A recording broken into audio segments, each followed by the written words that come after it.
a few weeks after that, Okay, cool. he hit the scene again with another album, with this album, which went to number one in a few weeks' time, and was at number one. This album was at number one for 31 non-consecutive weeks.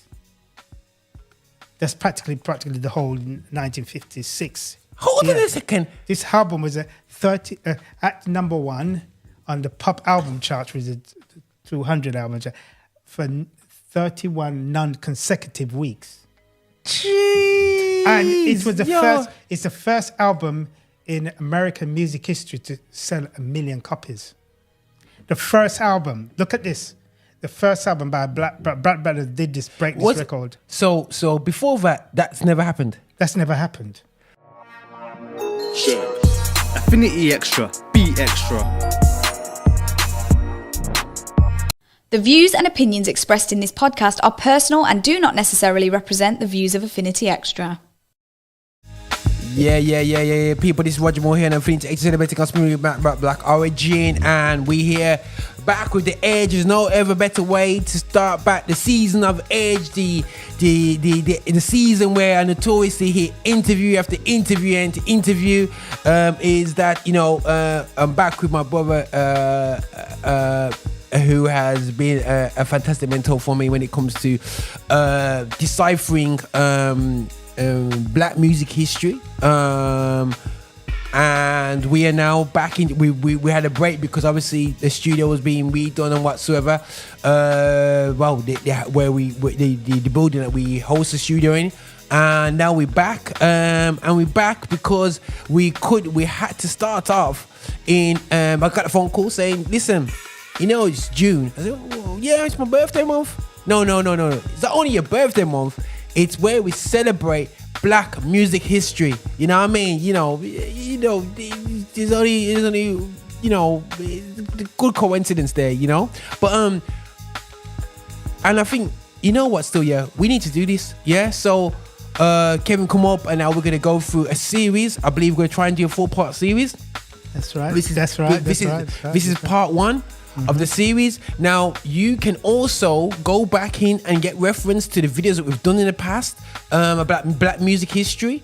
There's a playlist with loads of videos. This will add on to that load of videos here on Affinity Extra. But we're not here to celebrate gospel music of black origin. We're here to look at the roots and the fundamentals of black music history to understand the way forward for us in UK gospel. Yeah, you see these successes, and we can walk in the room and know that we are not here to apologize to be in this space of musicality.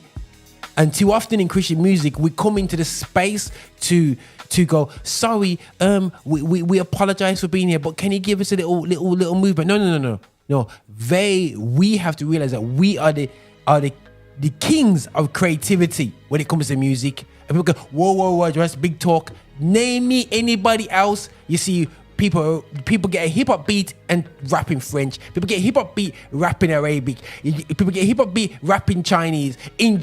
So they take our style of music and they put their twist, which is cool. But where do you get it from? Us. So don't get twisted, people. Right, yeah, you know what I'm saying. We're the authors, particularly Afro. People of Afro, I have to say it, man, Afro slaves, people of the generations of the people that got moved to Americas and to the Caribbean. You ever said African diaspora? That's the word.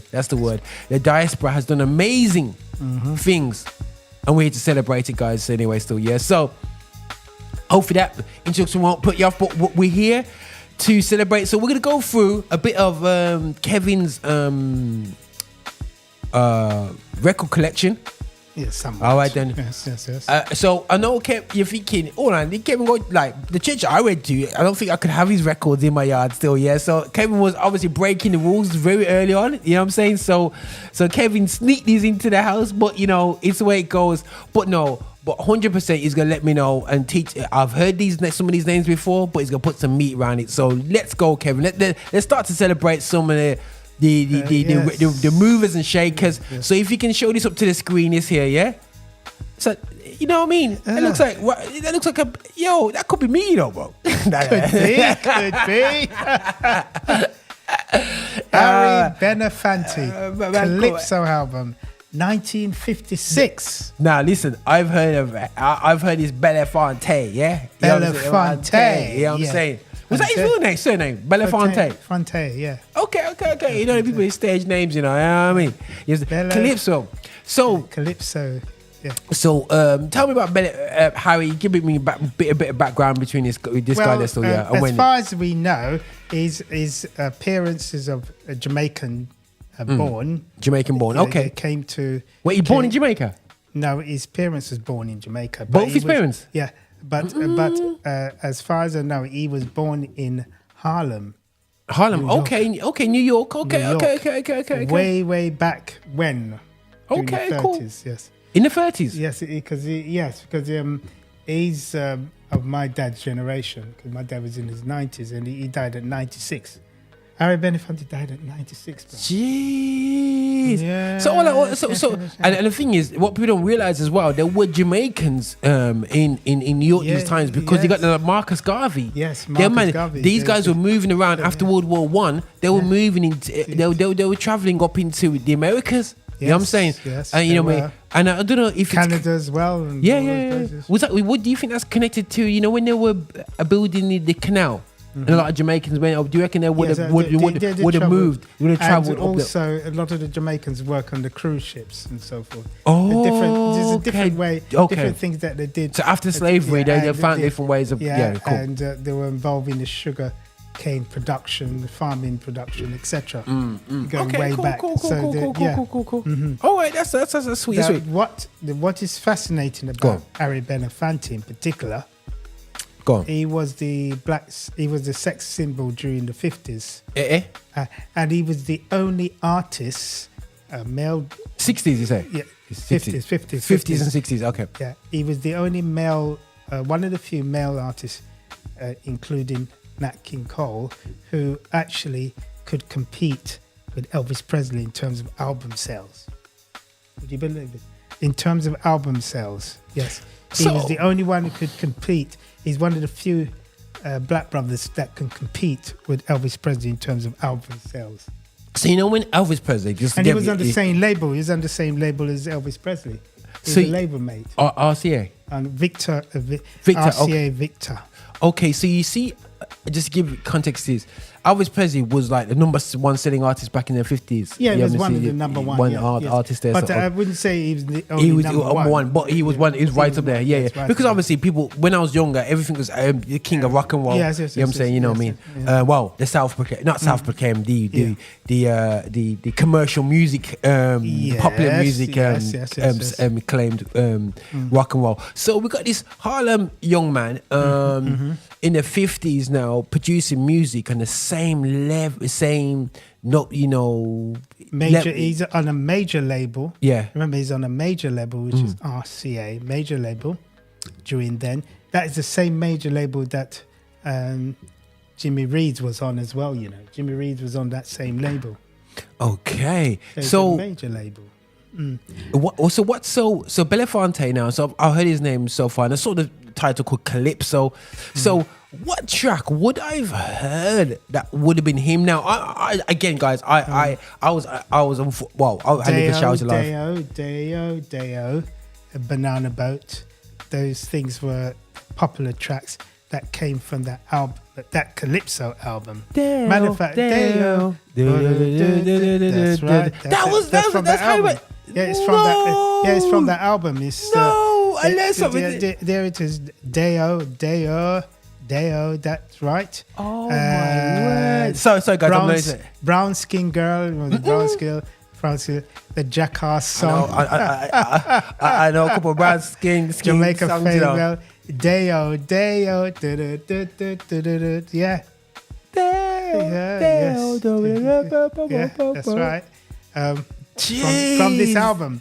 Okay, go. Before this album was released, Belafonte had an album titled. It was the first solo album to go number one. His first solo album to go number one on the Billboard 200 pop album charts.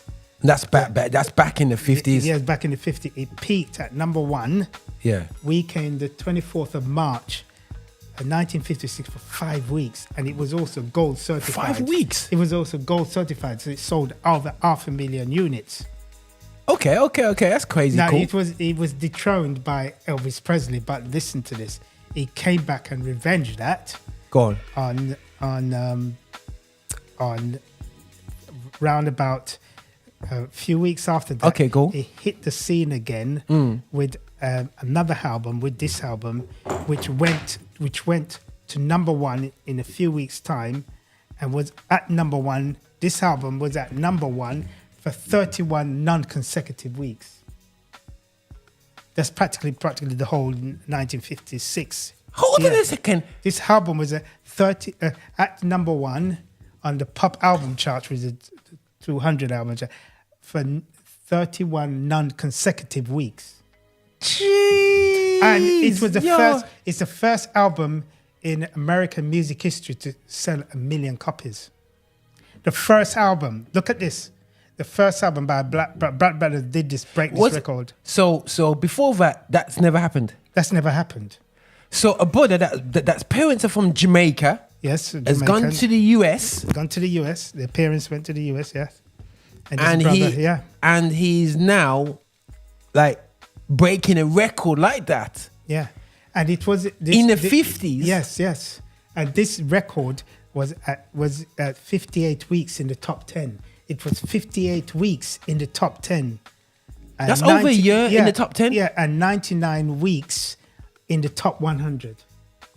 So why are we still apologizing for being in the popular charts with our music 10, 20, 30 years later? I don't know. I haven't a clue really. It's basically. Knowledge is key, I think it's basically resort to ignorance. To ignorance, basically. That's how I can actually define it, as ignorance. Because this album was so significant that the album was inducted in the Grammy Hall of Fame in 2015. They catch up with it, and in 2015 it was inducted.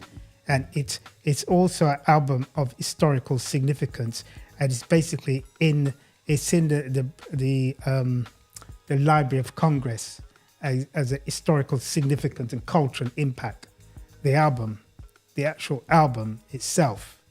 That's how historical. It's unprecedented. No, I've heard of Belafonte. You know, when you hear his name, and I just didn't click to what he has really done. Again, I haven't really.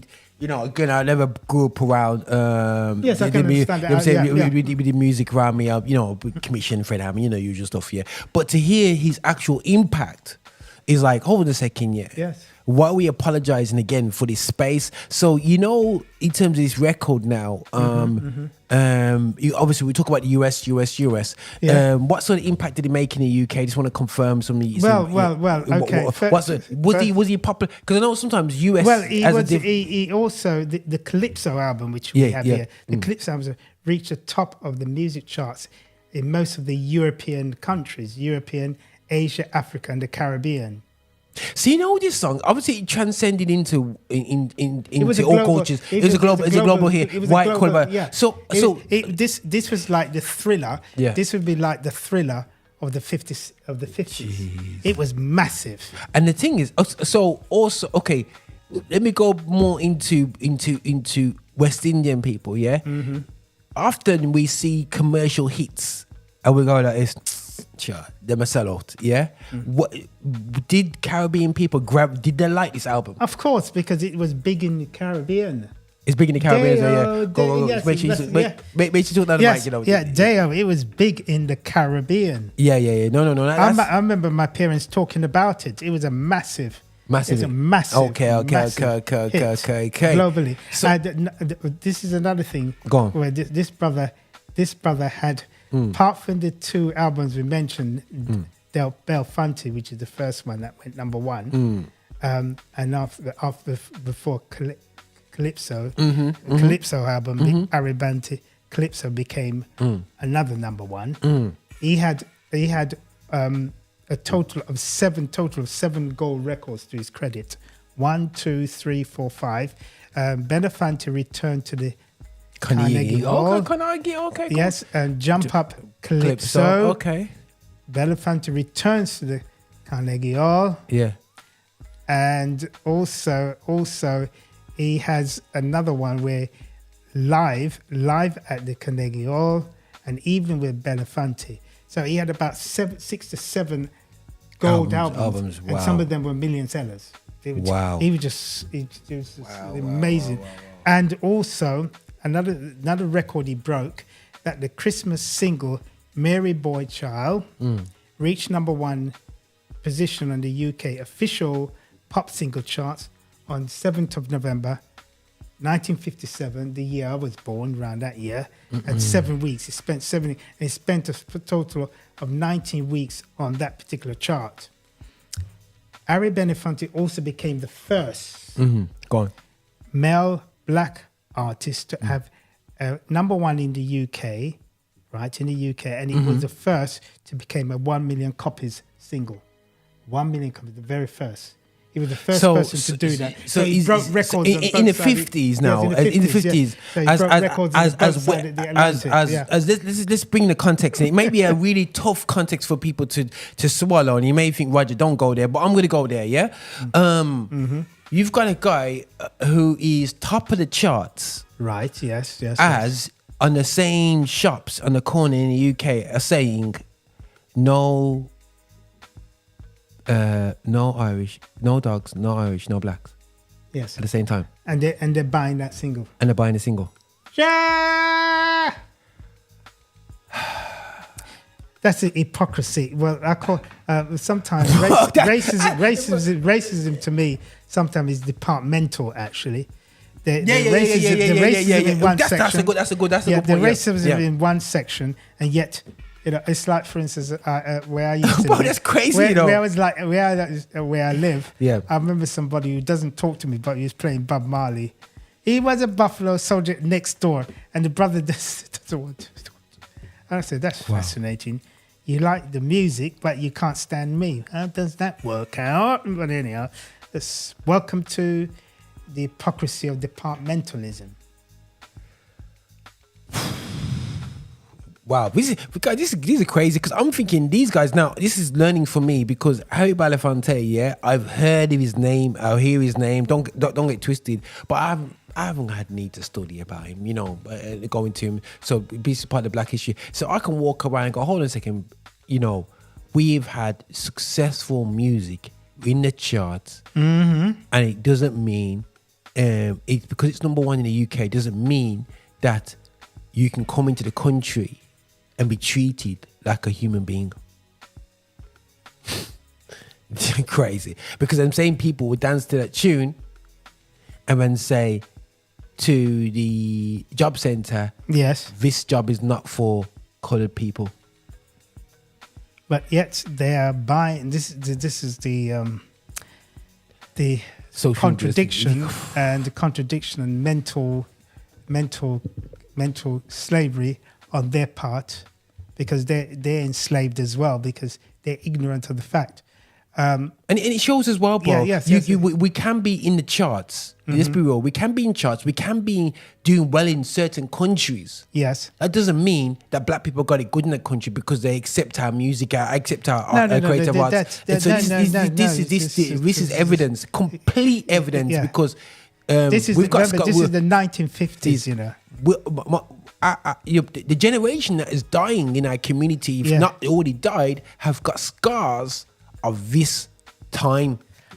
And also we need to remember as well, Ari Belafonte was a civil rights activist. He was a personal friend of the late Martin Luther King.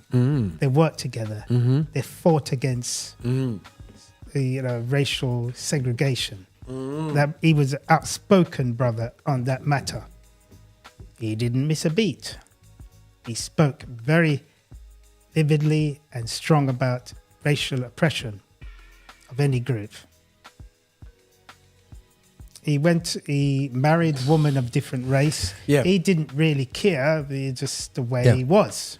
He had black wives and he had white wives and anything in between. I don't know, about 4, quite King a few. Solomon. Yes, well, Solomon as well. I don't know. These brothers.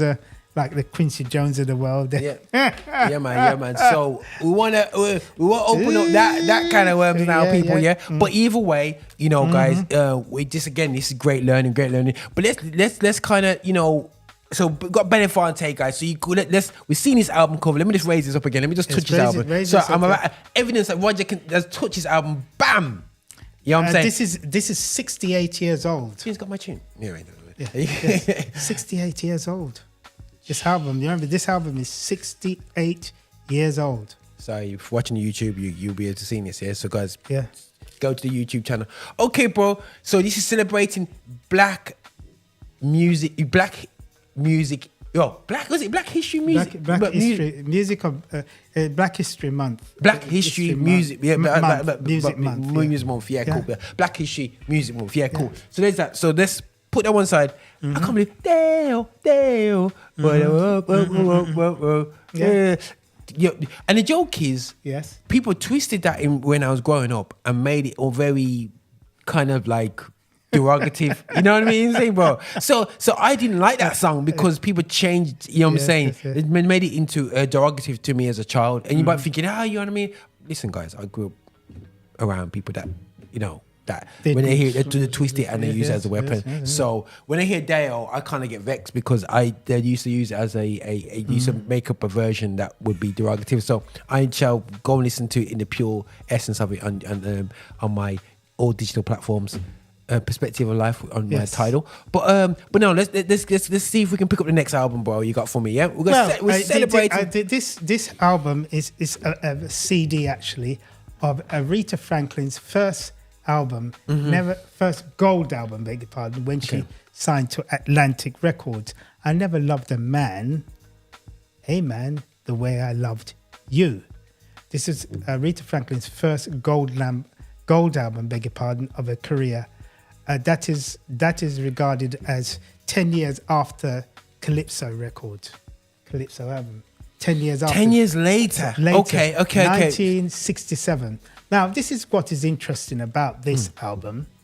It was the very year that the American music market hit the $1 billion mark. That's it. That's the album. This is one of the albums that contributed to that gross earning. Of course, don't forget what Motown was doing at the time with the Supremes and so forth, and Otis Redding and Sam Cooke. All these brothers contributed to the gross earning that very year. Now, what is interesting about this album? Well, go on. First of all, the album spent about 14 weeks at number 1 on the R&B, soul, and albums charts. Beginning the 29th of October. The 29th of April. Is that a nice title? Because wasn't it called the Race Charts? No, they don't call it the Race Charts. The Race Charts was back in the 50s, well, the 40s, really. They keep on changing the name. So guys, because believe it or not, black music was called the Race Charts. The Race Charts, and Race Parade and so forth and so on. But it changed its name, and now it was called R&B or soul. It went through so many evolutions. Okay, cool. Many evolutions. Cool. It was one of the charts that was keep on changing, while the country charts and all others keep the same name all the time. Yeah, that's another story. Anyhow, wow. I Never Loved a Man the Way I Loved You was Aretha Franklin's first album to go the soul album chart number 1 for 14 weeks.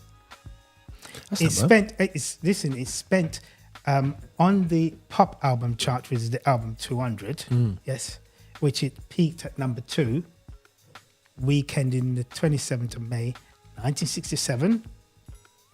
Right, that's the year when I celebrated my 10th birthday. So, it spent 79 weeks on the album charts. That particular album, 79 weeks. It sold nearly 2 million copies. It was huge. It was a monster. monster A hitting black number. woman, Yes. and don't get me wrong, guys. Black women weren't treated the best, No, man. no, no. You know what I'm saying? She You're saying wasn't. so. Yeah, well, this is interesting. When she actually hit big with this chart, she renegotiated her deal with Atlantic Records. Okay. Yeah, because I mean, you know, she's selling at the same level as Barbara Streisand and all these sisters. Wow. Remember, she's selling at the same level as Barbara Streisand. Jeez. Okay, I want you to understand. She's selling at the same levels as the Beatles, the Rolling Stones. Those are the numbers that they were doing at that time. Okay, and another thing too. The albums produced 2 gold singles that sold 1 million copies each. And you know what, bro? You know, it's scary. You get told as a child, you gotta be twice as good, 3 times as good. So, guys, before they even listen to the record, they've got to be told. They almost gotta, when they go in the record shop as a non-black, yeah. As black people, we go there, we see the black face, like, let me listen to this. Yeah. But as a non-black person in that period of time, you have to go out your way in the 60s to buy a record with a black woman on the front cover. You have to seriously either sneak that into your house, yeah, or you have to say that track has to be serious.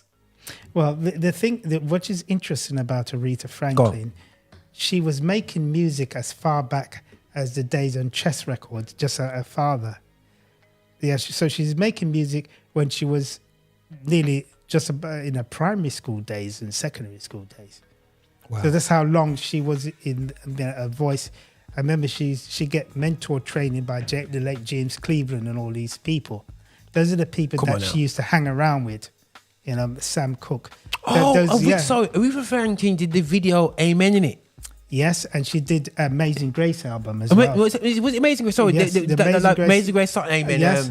Amazing Grace, that Album, yeah. and where they did where everybody came to the church in it. Yes, that's right. And it had even my guy from Rolling Stones or something. Like Yes, that. it was there. yes. Is it Mick And Jagger? Mick Jagger It was there. Mick Jagger was there. And this particular album, if we talk about album, this particular album was the first gospel live album to do 2 million copies.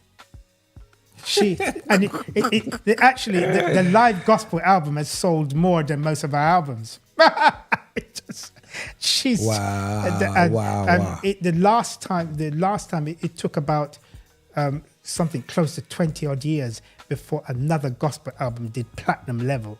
That was Kurt Franklin's first one. Yeah. Wow. It took 20 years before somebody can actually eclipse. So Aretha Franklin did a gospel album. Yeah. During the 70s. Yes. During the 70s. That we had to wait until 20 years before another gospel artist. And you wouldn't say Aretha Franklin, as much as she's come from gospel heritage, she wasn't a gospel artist as such, would you say? She was a popular artist. Yeah, she was a popular artist that had gospel roots. Yes. So she decided to do a gospel album, you know what I'm saying, which some popular artists up to the 90s would do that in the full no way. Yes. So she did that. Jim Reeves did that. Elvis Presley did that. Everybody did that. So she did that and produced a gospel album. That's correct.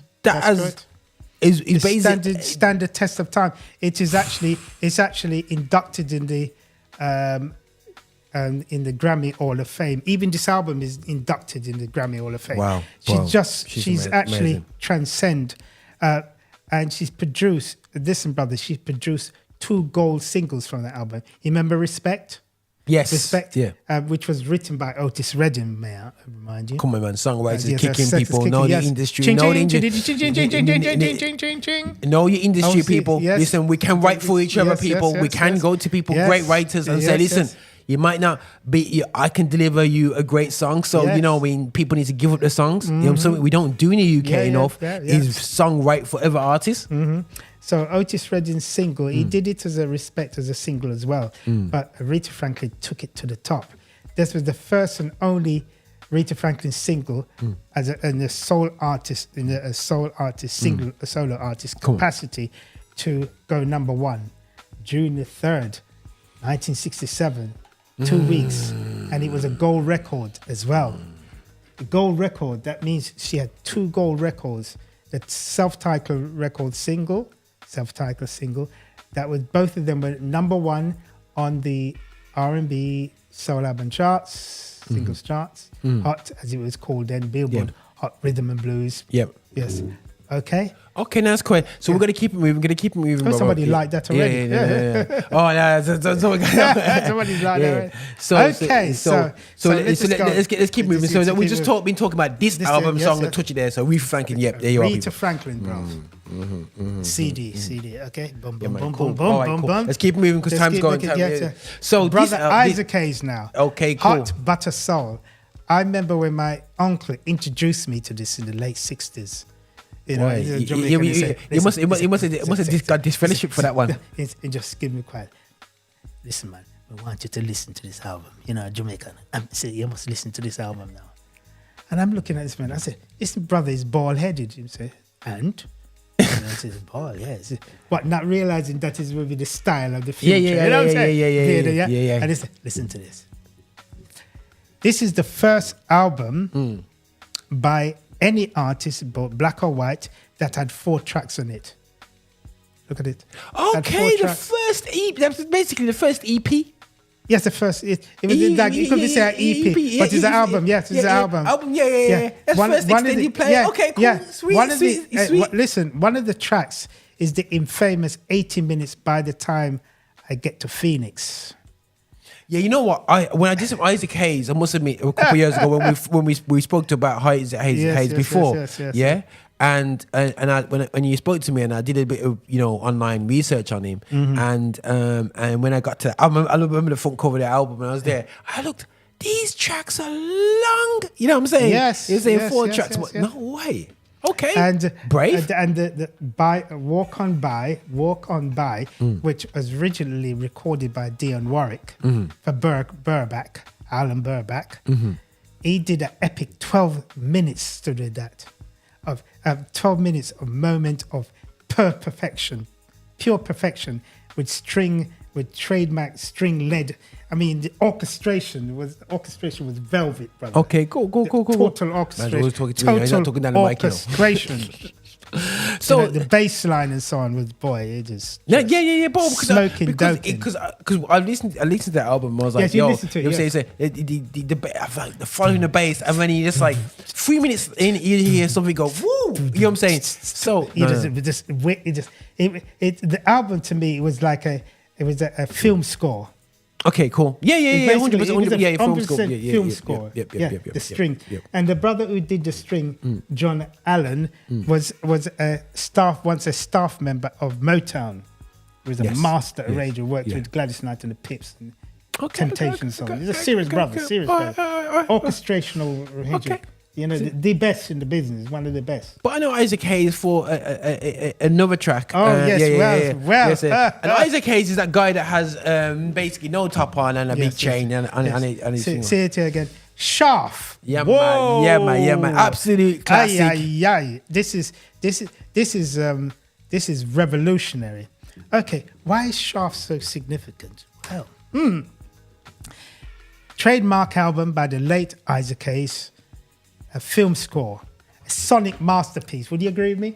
Sonic masterpiece. Yeah, man.